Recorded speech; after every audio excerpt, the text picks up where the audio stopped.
Hello, everybody. How are we doing? Hope we are all doing well. I found my face cam, finally. I may have mentioned that when I was playing the Prox, or not playing, when I was reading the Prox transmissions the first time. Yes, I'm well aware that I am very dark. Give me just a second.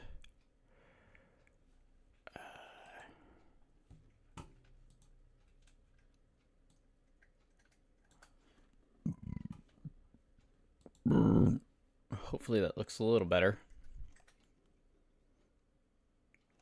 I also found out my headphones can change color. I like this one the best. It's red. Okay. So, I also don't have my septum piercing in, so it's a little weird. But I will be playing Phasmophobia today instead of reading the Prox transmissions, picking up where I left off. I will be doing that probably tomorrow night after I get off work. I look forward to it. Honestly, I'm loving the book so far. I hope you guys are too. As I said, I need to. God, I was not prepared, but that's because I was eating. Sorry, I was eating food and I was busy.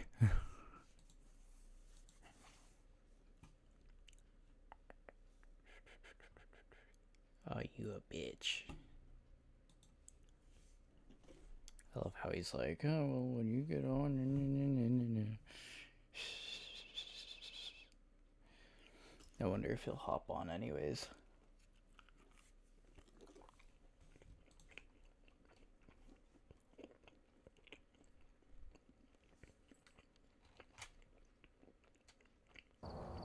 Welcome back. I've got some jobs ready for you.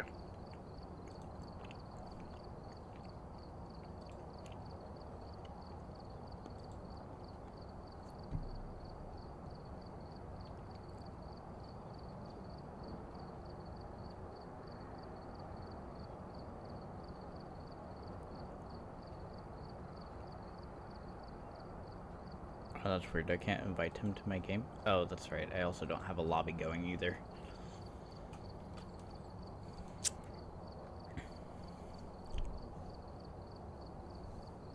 I've gathered a list of other hunters asking for help.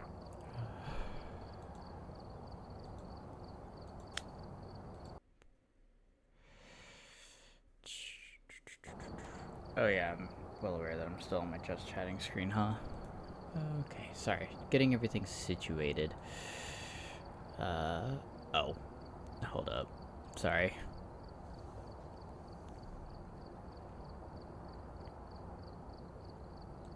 There we go. Oh. Nah. Oh yeah, I gotta unhide a lot of shit.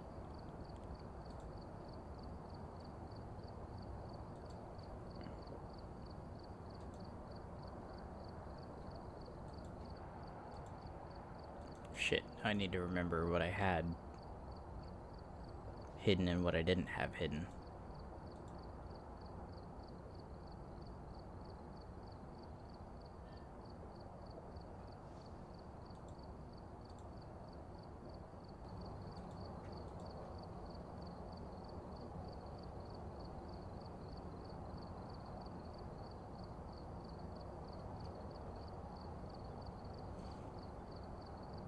Okay, that looks about right.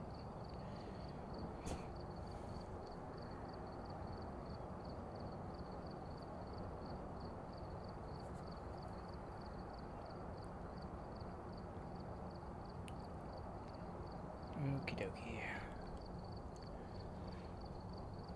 Oh yeah, I should probably text Titus asking him if he's gonna join or not.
God damn, he's taking forever to fucking text.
Well, shit.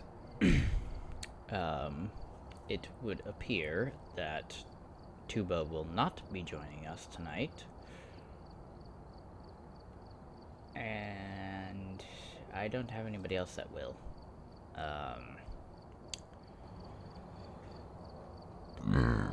Excuse me.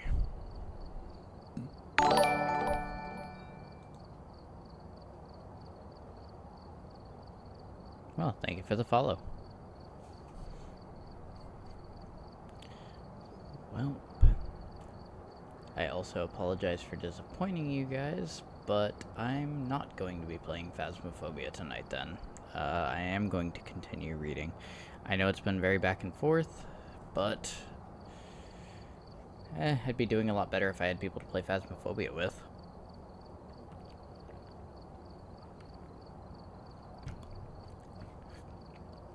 There is too much Jack Daniels in that.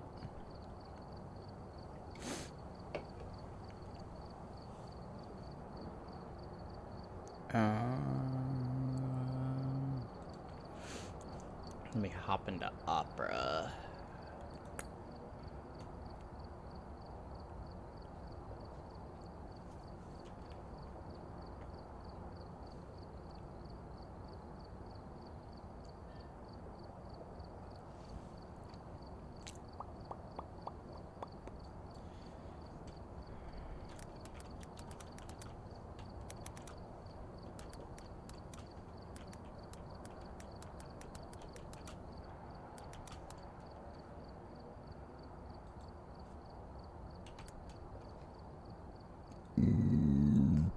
Excuse me.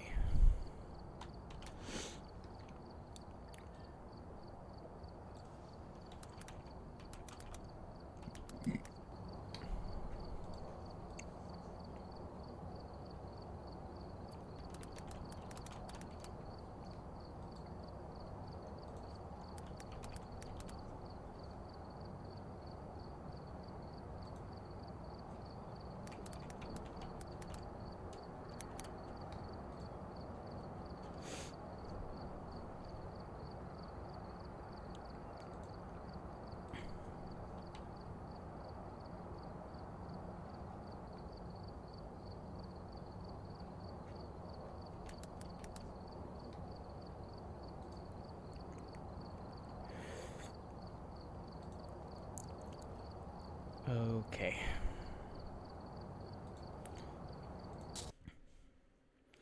My apologies to everybody who thought I was going to be playing Phasmophobia. Welcome back. There's some I jobs don't ready for really you. tend to play by myself. And the one guy that I was going to play with ended up not being on tonight. Well, technically he was on, but I was late to my own stream and caused him to not be able to play. So instead, I'm just going to be reading. If you guys are okay with that, that's perfectly cool. If not, well, that sucks. Catch a different stream. That's all I'm gonna say.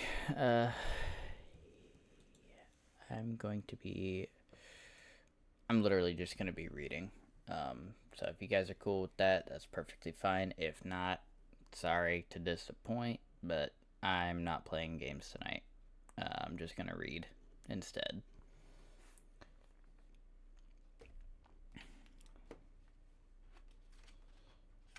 So pretty much picking up where I left off last time, because I don't really read outside of this. I never have read outside of this. Well, I have obviously back in like middle school and shit, but okay, sorry. So, hold on, let me get a.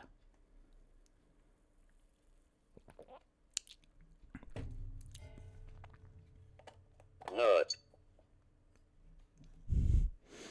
I found my nut button. But no, for real, guys, I'm just gonna be reading. Hope you guys are alright with that. If not, like I said, just catch a different stream a different time. This one probably won't be as long as it was last time, because I only went for about an hour last time. I read chapters 1 through 7. Probably gonna do 8 through 16 today. So I feel like that's fair, depending on the length of the chapters. But without further ado, hold on.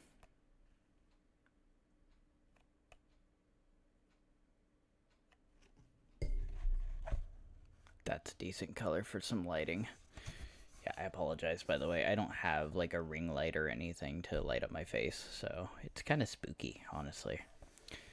But, like I said, without further ado, Chapter 8.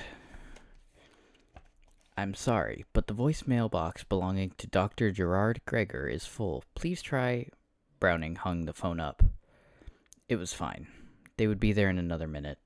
Just then, Aston picked the napkin up from the center console and whistled. I just keep thinking about this thing, if it's actually from the future. I'm just wondering what could be so important that they had to send it to the past. What did the future need to tell us, you know? Maybe it's a warning, Browning said. And that's the way it appears to me, at least, with the wording and the header and all. But why would they encrypt a warning? Aston asked. Encryption implies that it was only intended for specific people with a key. Just then, the GPS system called out in an English accent, Turn left, and your destination is on the right. 843 Gürtel Road. Browning made the turn. His heart began to thump as he scanned the addresses of the homes. It was funny. Until 2 days ago, he'd been avoiding Gregor like the plague because of what had happened at Berkeley. But that barely even registered anymore. Now all he could think about was the data in his pocket. Everything about it was so confusing, but the fact was, if Gregor had sent the letter, he had to know the details. He probably even had the key. The thought that they might soon be sitting over coffee discussing it was all incredibly exciting. Excuse me. As they pulled up to Gregor's home, they found the driveway and most of the yard filled with cars. Looks like a party, Aston said. Guess you didn't get the invitation. Alright, cheer up. Let's find out what the fuck is going on. Browning parked the car along the street in front of a nearby home. Be in the now. He pushed the door open and stepped with a crunch into the ankle-deep snow. Aston was already practically running up the drive, and Browning hurried to keep up. After climbing the porch, they had found that the front door was partially cracked. Aston looked at him, shrugged, and yanked it open. They stepped inside a small hallway, and Browning noticed that something was immediately off. By the look of the cars parked out front, he figured there must have been at least 30 people inside. He would have expected a cacophony of ruckus coming from such a large group gathered inside the modest home, but there was little more than a droning murmur coming from further inside. As they stepped further inside, the reason became quickly apparent. The living room was a sea of black. Black dresses, black suits, black shoes, black bags, black moods. It wasn't a party at all. It was a wake. Just then, Aston started walking down the hallway towards the kitchen. Browning called out to him in an angrily forced whisper, "Where the hell are you going?" "I told you, I'm getting a drink," Aston answered, entirely full-voiced. Just then, an older man looked over from near the fireplace, making eye contact with Browning before he could look away. Oh, I'm going to butcher this, because this is straight up German. Herzlich willkommen, beglitten Sie uns, he said in an impossibly fast blast of German. Browning may not have understood this, but he did understand the waving gesture that the man made next. Slowly, Browning approached him. Wussten Sie Arzt, Gregor? The man said as Browning joined. I'm sorry, ich kann kein Deutsch. Browning said, I can't speak German, one of the few phrases Gregor had taught him that wasn't laced with profanity. Do you know where I can find Dr. Gregor? The man looked at him bewildered. I don't understand, he said in a thick German accent. Browning spoke slower. Do you know where I can find Dr. Gregor? Still confused, the man turned and pointed across the room. Browning looked in the direction of the man's finger and nearly fell back. A large photo of Dr. Gregor sat on a tripod next to the fireplace. In it, he was standing in a winery, grinning mischievously with crimson-stained lips and a bottle of red wine in either hand. Browning stared at the photo, trying to justify other reasons for its existence, but the reality of it was certain. Dr. Gregor was dead. And so quickly after Addie's death, the man said, as if reading his mind. It is terrible. Browning nodded. Addie had been Gregor's wife. She had died earlier that year of cancer. Were you a student of his? The man asked, his voice soft. Yeah, Browning replied. How did he die? The man frowned. They found his car at the bottom of a ravine in Ruppersclam. It was covered in his blood. Browning's cheeks went flush. He was murdered? The man shrugged. There are bad people everywhere. Bad people everywhere, Browning thought. Or maybe not. He nodded and thanked the man before hurrying back through the hallway to the kitchen, where when he got there, Aston was nowhere to be found. There were 3 teenage kids playing rummy at a small table nearby, and Browning walked over to them. Hey guys, did you happen to see a man my height with a little bit of gray in his hair? One of the kids, a girl, nodded, grinning as she held a $100 bill in her hand. Aston's doing, no doubt. Do you know where he went?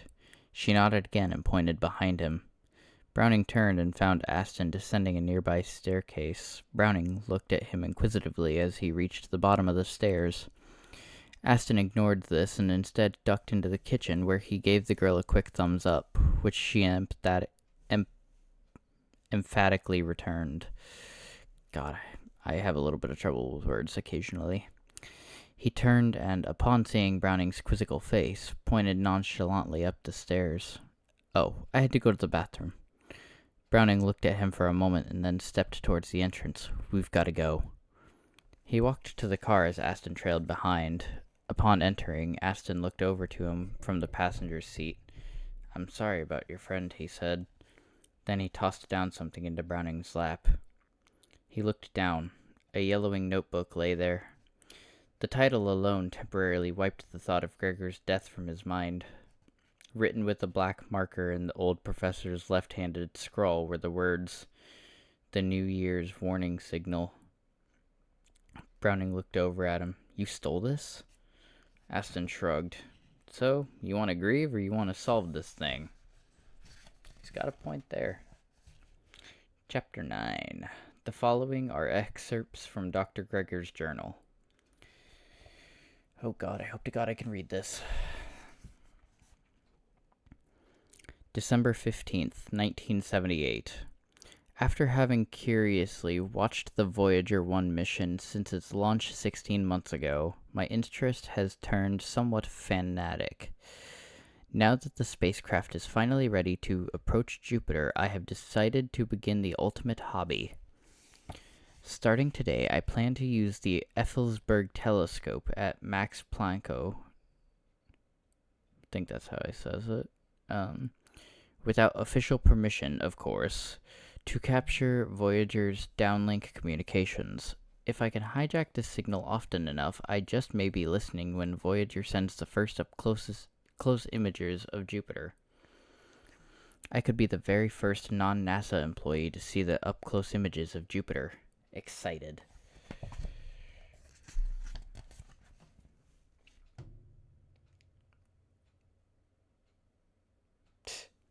I doubt that's ever going to happen. December 20th, 1978. I have had the chance to successfully acquire the signal 3 times since commencement of this little hobby project. The decoding took some time as I had the incorrect specifications for the signal modulation. I called a colleague at NASA and got the correct specs and was up and running in a couple hours. No images yet. My friends say that will not likely occur until the beginning of January when Voyager gets nearer to rendezvousing with the planet. December 23rd, 1978. I was able to decode the first images from the Voyager. There were 2, a test image and an image of the blackness of space. No Jupiter yet. I am hoping soon. December 27th, 1978. I have been busy for the holidays and have not had access to the Effelsberg recently, so no scans. My friends tell me that the first images may come within the next couple of days. I plan to sneak out there tomorrow. December 30th, 1978. The first image came today. It was tiny. It was a tiny speck, basically a single pixel. But it was a pixel of Jupiter nonetheless. Hope to do another scan ASAP. Ooh, we got some redacted stuff in the next ones. January 1st, 1979. Ooh. Having the morning off from teaching at Max Planck, I have decided to sneak in a scan at the Effelsberg, hoping to intercept a larger image of Jupiter. I had decent success as I was able to acquire a beautiful yet still small image of the planet. Something interesting happened just after the lunch, though. As I went to power the system down, I became aware of a second signal very near in frequency to that of the Voyager signal. I have never seen this particular signal in my past scans. Initially, I assumed it had something to do with the Jupiter rendezvous, but it appeared to be coming from a slightly different direction than the Voyager 1 spacecraft. From somewhere closer to the Ophiuchus constellation. In total, it lasted for roughly 20 minutes. Unfortunately, this signal caught me unprepared and I was not able to save it. I plan to call JPL later this morning. Continuation of January 1st, 1979. Jesus, numbers are hard. This afternoon, I decided to make some calls to NASA to ask them about the mystery signal.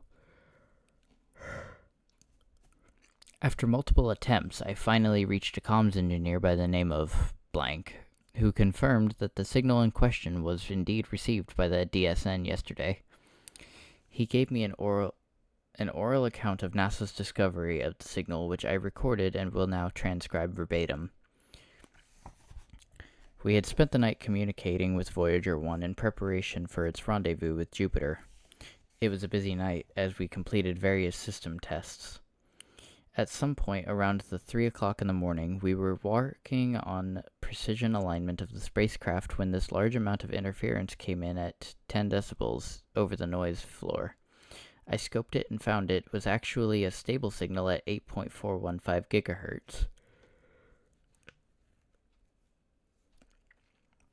I immediately began saving it to an IBM 3370 and have begun initial analysis. In the meantime, I was able to perform an rudimentary triangulation using the signal position at the Goldstone and Canberra telescopes. The transmission came from between 4 and 7 light years away, roughly. Given the orientation, I strongly believe that the thing originated in the vicinity of Burandi's star? Absolutely amazing. He says he plans to go public soon and has agreed to keep me posted with developments. If you guys are wondering why I'm having such a hard time reading this, that's what the handwriting looks like. I cannot fucking read that.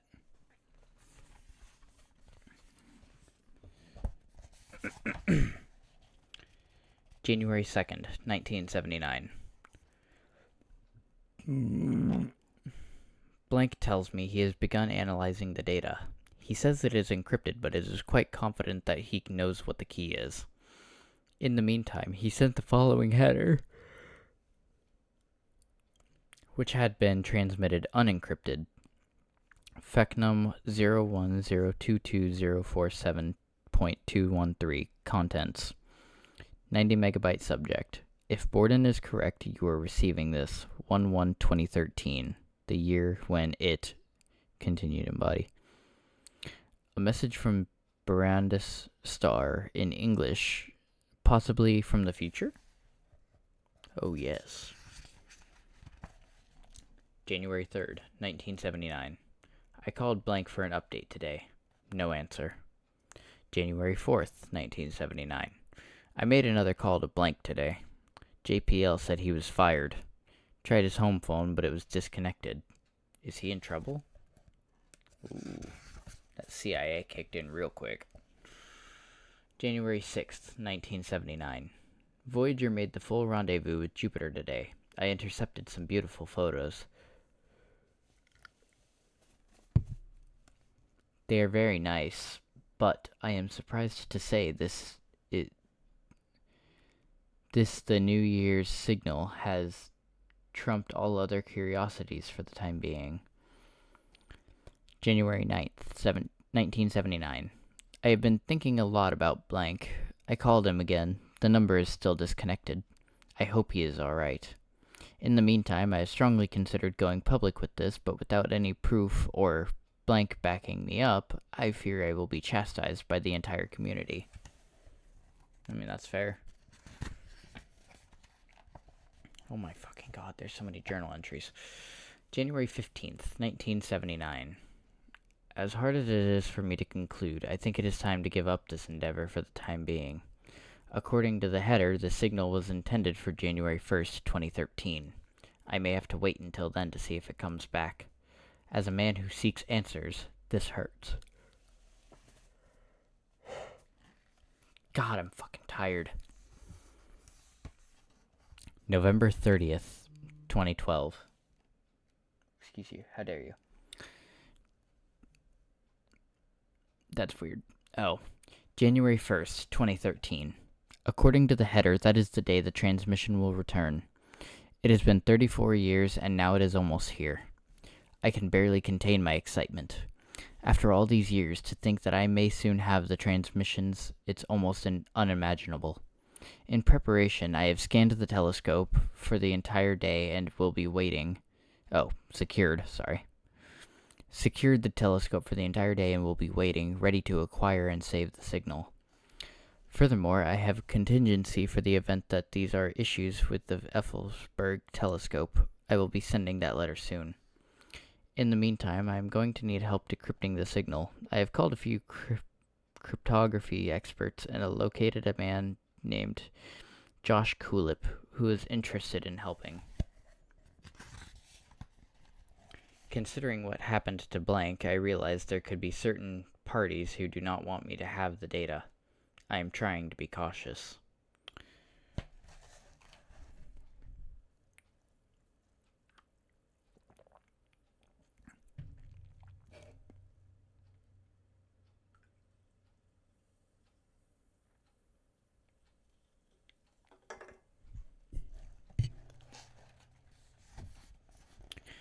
Browning sat on the couch of the Gulf Stream, staring at the notebook with the same bewildered intensity that it had possessed him when he first opened it.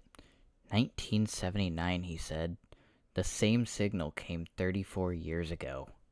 That's insane.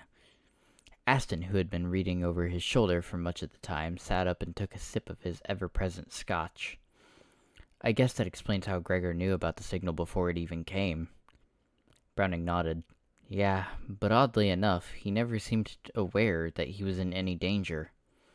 Yes, but we're only reading his old journal, Aston said. Think about it. If you were being chased by somebody trying to kill you, you might not take the time to document it, you know? Browning looked at him. Do you think he was killed by the same people? The ones who erased my memory? Aston shrugged. Someone killed Gregor, and someone erased your memory. Same or not, it doesn't really matter. What does matter is that someone really doesn't want anyone to have this, and now you and I could quite possibly be the only people on Earth with it. He paused. Now, the way I see it, we have two choices here. One, we call JPL and try to find the guy that Gregor talked to back in 79. Or two, we forget about all of this and walk away into the sunset. He took a sip of the scotch, but just know that if we do choose option one, there's a good chance we are going to die. Death? Not so bad. Haven't tried it, but sounds good. A silence fell over the jet then.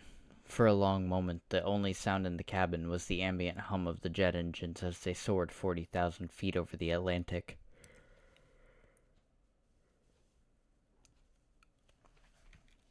Browning stood and walked to the small bar at the side of the craft, pouring himself a drink, knowingly stepping into danger.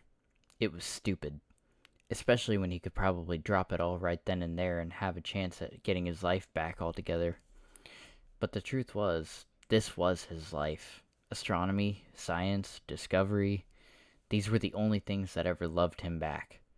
To abandon it all now would leave him without much else to live for. Abandoning life just to stay alive? That was illogical. He turned to face Aston. I'm in, he said. Aston looked up at him with a grinned a cagey grin as he raised his glass. Fuck it, me too. Things are getting juicy.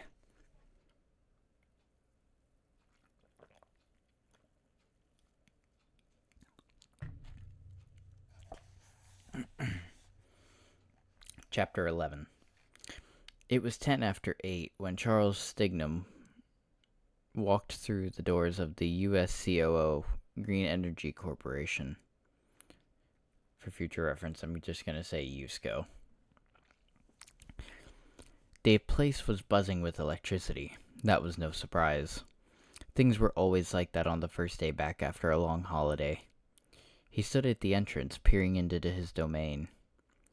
The regular players were all there, the part salesmen with their men's warehouse suits and Gucci cologne, the nervous intern hopefuls mentally preparing for their second round of hiring interviews, and the puffed-up buyers ready to make their final offers.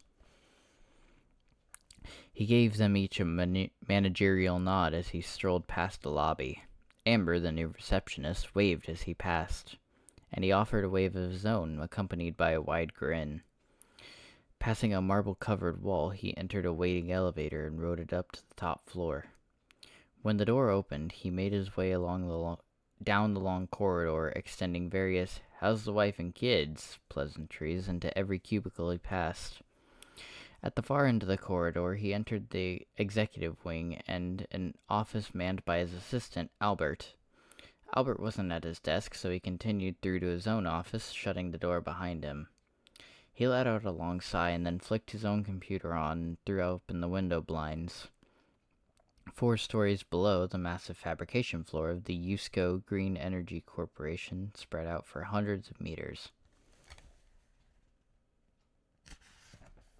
300 men were down there working diligently, unaware of his spying eyes.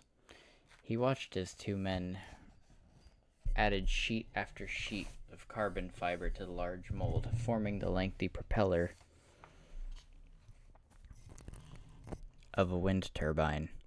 2 stations away, a man wearing full body protective suit was carefully pouring acid into an industrial storage battery.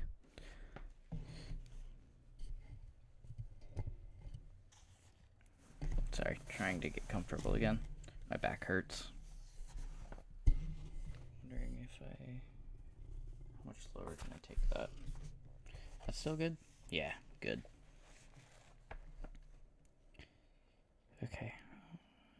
Hundreds of blue collars there and dozens of white collars not 20 feet up the hall, and not a single one suspected anything. It was a powerful feeling. There was a knock at the door. "Come in," Stignum called out. The door opened and Albert entered. "Good morning, Mr. Stignum," he said in his mousy ass-kissing voice. Stignum turned to face him. "Any news yet?" Albert nodded with a sigh. "Same issue as Haystack and Greenbank." "Fuck!" Stignum clenched his fist. "That's it. That's the last backup. How in the hell is it possible to perform the same scan as 5 telescopes and still come up empty-handed?" Albert cleared his throat nervously. "Well, we are trying to figure that out." "Well, data doesn't just delete itself. Somebody waltzed into those stations and made us look like fucking fools. Now I want to know who it was." "Yes, sir. Well, we already have a lead on that, actually," Albert replied. "We are fairly certain that a handful of our operatives were compromised." Stignum's voice lowered to an enraged growl. "If we have moles, then we need to smoke them out." "We already have," Albert replied. 2, at least so far." "Are they here?" "Yes, sir."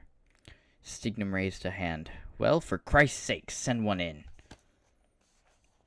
Albert raised the phone up, and a few minutes later 2 guards entered with a pudgy man and pushed him into the chair across from Stignum's desk.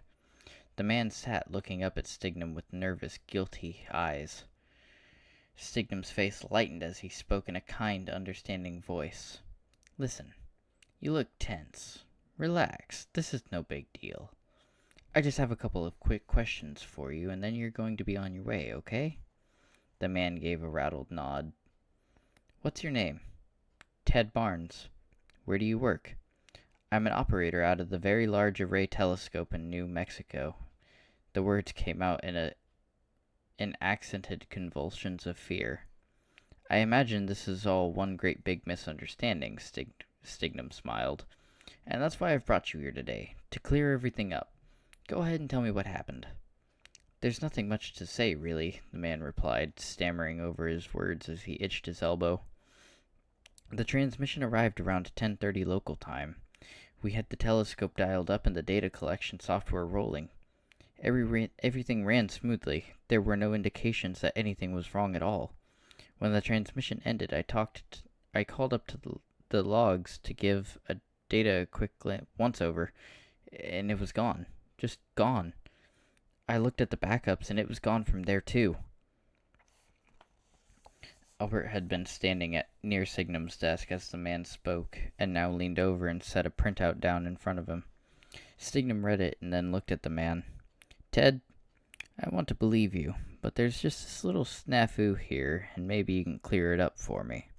I hear that you just recently began building a new house over in Sirocco. A $500,000 place by the looks of things.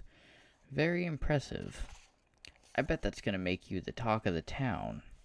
Now, I know we paid you really well to do that scan for us, but geez, I think it was only a tenth of that. Now, apparently your salary as a telescope technician is $37,000 a year." Dude literally makes barely more than I do. "Well, at first, I figured, hey, maybe this guy found himself a rich little sugar mama out there in Sirocco.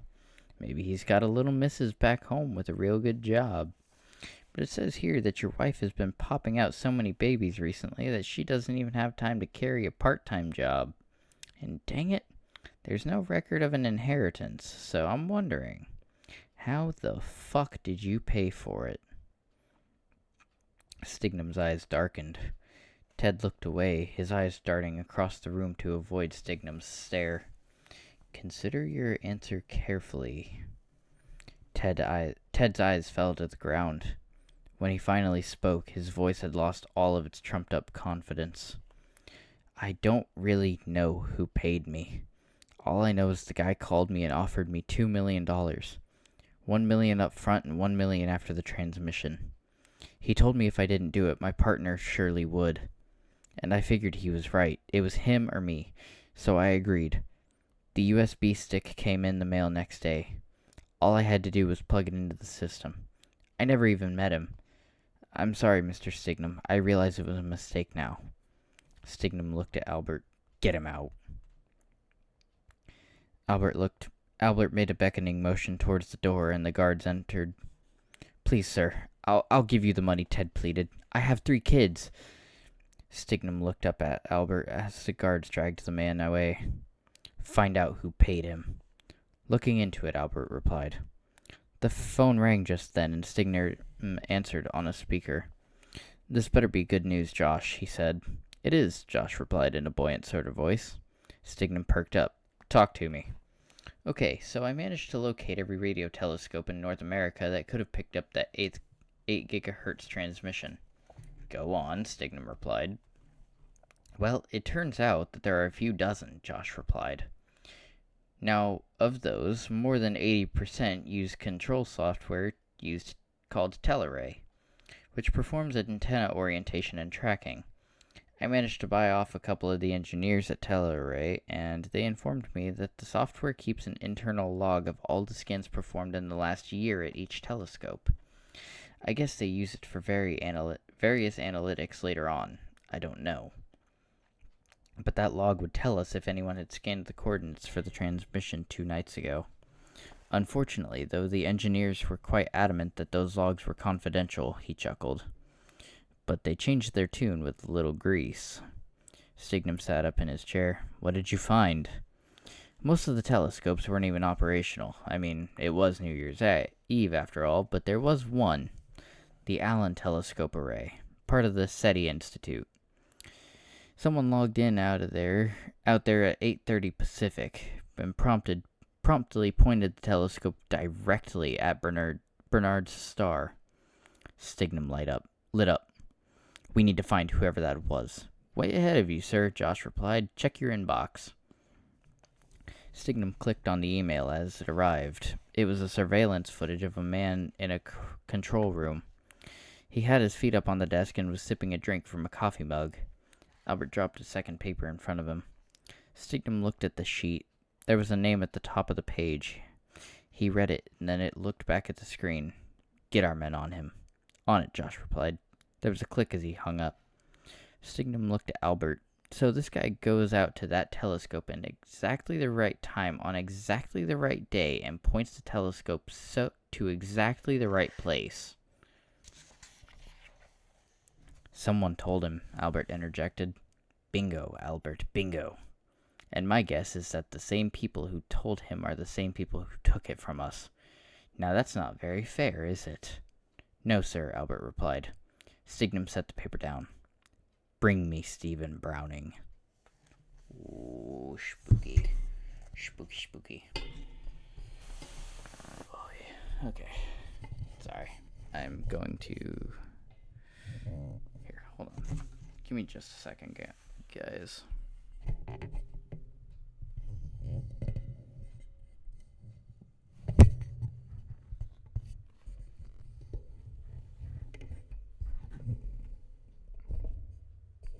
I realize that this is probably going to block my face, but it's also a boom mic, so it should still hear me pretty well. I'm hoping. Sorry, I'm trying to do this in a way that'll make it a little bit better, but like I said, without it being here, that might work actually.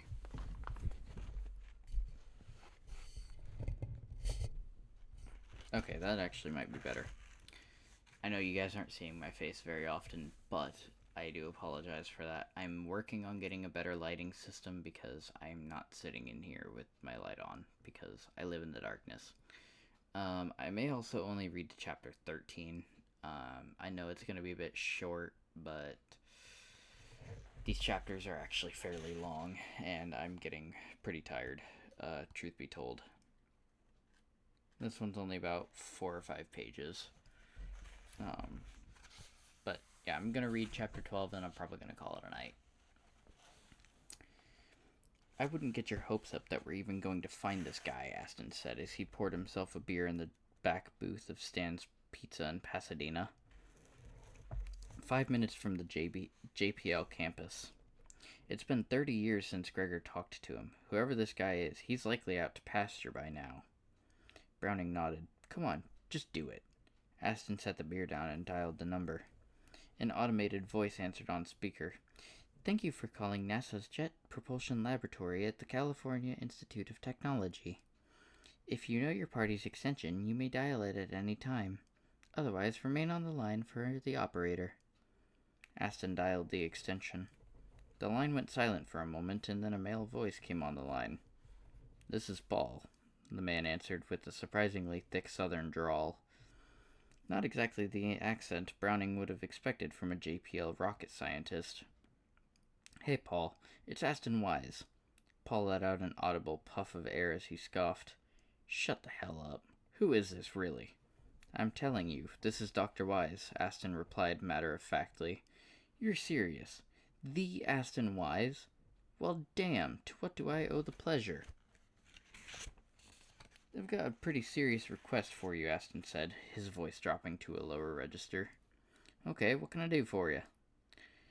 Aston took a deep breath. Well, I might as well get to the point. I've made a considerably significant discovery over here, and I need some technical assistance from you. Yeah, anything for you. Just tell me what it is. Well, unfortunately, this is some pretty sensitive stuff, Aston replied. DARPA? Skunkworks? Aston. Fucking rude. Aston let out a knowingly chuckle. I can neither confirm nor deny that. Not yet, at least. Well, what do you need? You want me to want to come in? You can come into my office and I'll shut the door and close the blinds. You know the drill.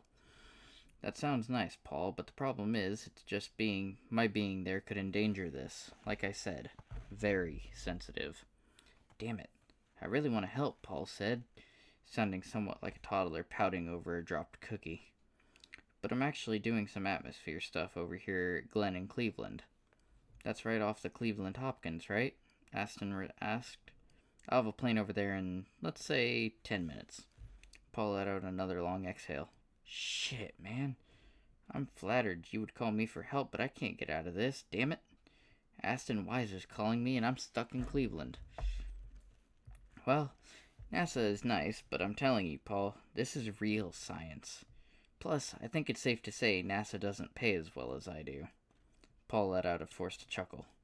Damn it. I can't. I want to, though. But listen, let me call the office and dig someone up for you. Aston took a large swig of his beer and set it back down on the table next to a half-eaten pizza. Think that's him, he asked, nodding to the entrance where an older man had just entered. The man glanced at them briefly, then continued towards the bar on the other side of the restaurant. Browning took a nervous bite of his pizza. He couldn't help but imagine a sea of gunmen bursting through the door at any moment, carrying them away to wherever. Listen, he said, pointing at it to his hat. No mention of any of this shit. Aston poured a beer from his half-full pitcher and slid it over to Browning. Obviously. Now chill, we're fine. There was a jingle at the door just then, and then Browning's eyes darted and then froze. A beautiful girl, 25 or so, had entered. She wore a white blouse draped gracefully over her slender shoulders, narrowing tightly at her waist, where it was tucked into a fitted pencil skirt that clung to her striking curves. The top two buttons of the blouse were undone, not far enough to be revealing, but still plenty low to pique the imagination. Well, that would be nice, wouldn't it? Aston said with a chuckle. The girl scanned the room. A burst of anxiety shot through Browning when her eyes landed on him. Such a reaction was a common occurrence when under the scrutiny of such a beautiful woman. He stared as she began walking towards them. Doctors Browning and Wise, I presume? She asked, addressing them in a poised voice. Looks like Paul came through, Aston said shyly as they rose to greet her. I'm Dr. Wise, but you can call me Aston. I know who you are, she said with a cordial smile. It's really great to meet you. Likewise, he said, with a hardly subtle survey of her body. Browning held out a hand, and she shook it. My name is Dana Milano. I am a software lead on the Curiosity project. No. Paul sent me. He said you needed something. Curiosity, huh? Aston asked. What a success story that is. I watched the land. I watched the landing with the utmost excitement. The sky crane? I mean, come on. Very ingenious. I thought of naming the landing after Ray Bradbury was a nice touch. He slid over on his bench as he sat down. You might want to sit on this side. Dr. Browning over there has a case of the, let's just say, German version of Montezuma's Revenge. Browning made an unconcerned face. You'll get used to him. She grabbed a chair from a nearby table and sat down at the end of the booth. So, what do you guys want? Browning took a swig of the beer he'd earlier refused. We're looking for the communications engineer who worked on the Voyager 1 project. May or may not have been fired in January of 1979. Dana shook her head. I'm sorry. I don't think it would be particularly ethical to give you information like that. Browning took another sip of the beer. What if I told you this discovery was big? Like a paradigm shift big? Well, I'd tell you I have to get back to work, she said as she stood up from her chair. Browning held out his hand. Hang on a second. She paused as he pulled the napkin out of his jacket. He slid it across the table towards her. She glanced at it, the opaque blotches still there in the spots where he'd gotten it wet. What am I supposed to think of this? We found it 2 nights ago. It came from Bernard's star. She sat back down. That's impossible. Browning raised his eyebrows. Didn't I tell you this was monumental? She studied him. What else? Sorry, we can't do that, Aston interjected. This is far too sensitive.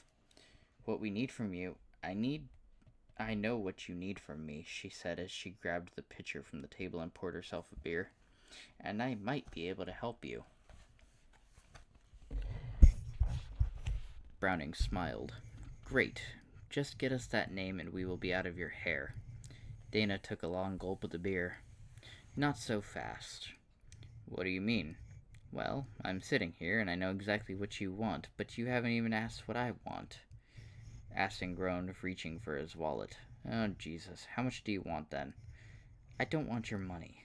I want in. Aston snickered. No thanks. He looked to Browning and shrugged.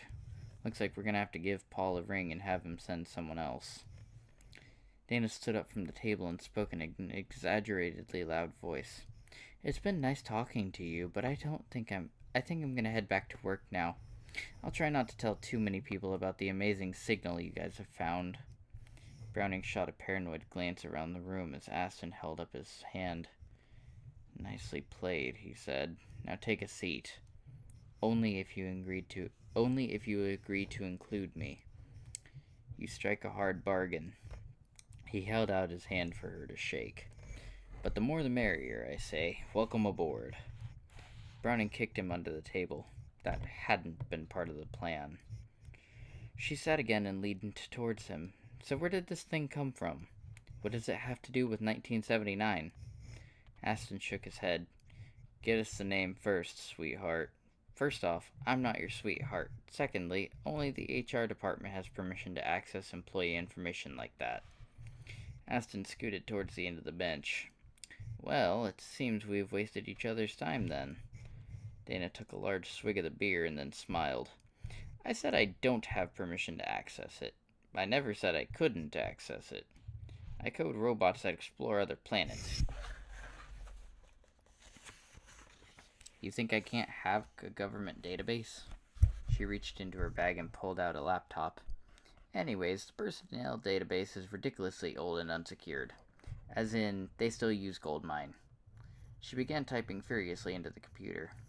I'll simply open a connection with the JPL personnel database on the SQL server. Employee name and address fields aren't even password protected. I just need to write a query to search for communications engineers who were terminated in 1979. With Dana's attention now fixed on the screen, Browning turned to Aston and mouthed the words, What the fuck are you doing? Oh, have a drink, Aston replied audibly. Browning shook his head in disgust. Incorporating this random NASA girl just to get a name? It was a bad step. Aston was proving himself to be even more reckless than he'd thought. She probably wasn't even going to find. Got it, Dana said with a proud grin. Fantastic. So what's the name? Dana leaned back. You want the information? You let me in. We already let you in, Aston said. Dana shrugged. If you want the name, then you'll tell me where this thing is from. Browning pointed at the napkin. Look at it. It says it's from the future, 2047. We think JPL may have picked it up in 79. That's all we know. Now you. Dana sipped her beer. His name is Edgar Thompson. Great, Browning grinned. And he's dead, she added. Browning's eyes rose to the ceiling in exasperation. But, she smirked, raising a professional finger, I've found a P.O. box for his next of kin. Aston stood up. Well, let's go see what Daddy left in his will. The doorbell jingled as the three of them exited. The man set his beer down and spun around to the bar. At the bar. He waited until the car pulled out of the driveway before raising his phone to his ear. Charles Stignam answered on the first ring. It was time to start hunting. Oh. And I think that is an excellent place to leave off, because personally, it builds the suspense of the characters in the book. But that was really fun. I'm highly enjoying this book, and there's a person I work with who I think would actually highly enjoy this book herself. Excuse me. Who I'm actually going to be loaning this book to after I'm done reading it. But I'm going to be honest with you guys. I'm really tired, and I'm honestly not feeling great, which is going to be a problem for me later tonight. Lovely. Anyways, I hope you guys enjoyed. I'm very glad that I found my face cam. That way I can actually see you guys again. Hope to God you guys are actually okay with seeing me again.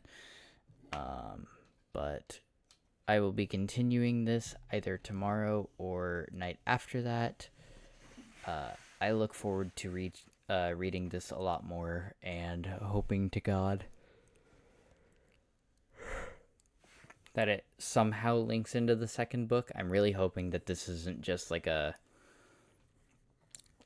book 1, book 2, but they're completely different topics, because we've got book 1 is called the Prox transmissions. I don't really know much about why it's called that or anything like that.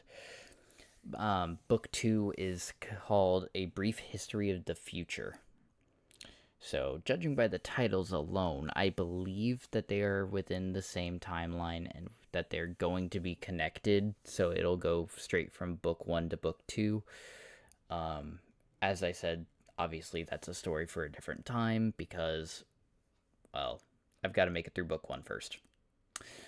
But yeah, like I said, if you guys enjoyed it, I hope you guys enjoyed. If you guys did, feel free to follow me on Twitch, Funnyman4920. Same thing with my YouTube, which is linked in my Discord. Or no, not my Discord. It's linked in my Twitch. I upload all my streams there, so if you guys miss a stream, it's not the end of the world. Without further ado, I am going to go to bed and hope to God that I don't get sick. With that, I will leave you guys with all a good day, and I will see you